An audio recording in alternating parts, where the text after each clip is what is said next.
অনেক মানুষ আছে ভুল মানুষকে পছন্দ করে। দেখতে সুন্দর, শিক্ষিত ছেলে, ভালো চাকরি করে, দেখা একদম ফিদা হয়ে যায় তাকে বিয়ে করার জন্য। আসলে সে কী চরিত্রের মানুষ, কী স্বভাবের মানুষ যাচাই নেই বাছাই নেই, বিয়ে করার জন্য রেডি। চলো ভাইকে গিয়ে বিয়ে করি, বাবা মার অনুমতি যায় বিয়ে করে। করার পর সেই পুরুষ কী করে, 1 মাস তাকে ইউজ করে। করার পর প্রায় 8-10 লক্ষ টাকার বিনিময়ে সেই ছেলে তার বউকে আরেক জায়গায় বিক্রি করে দেয়। এরকম এখন অ্যাভেলেবেল হচ্ছে।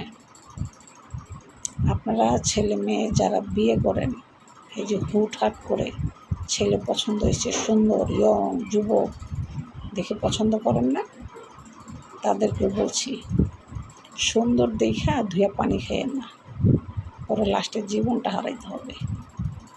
যাচাই বাছাই করে বিয়ে বসবেন, না হয় ওই যে বিয়ে করবে 2 মাস পরে আরেকজনের কাছে লক্ষ টাকায় আপনাকে বিক্রি করবে।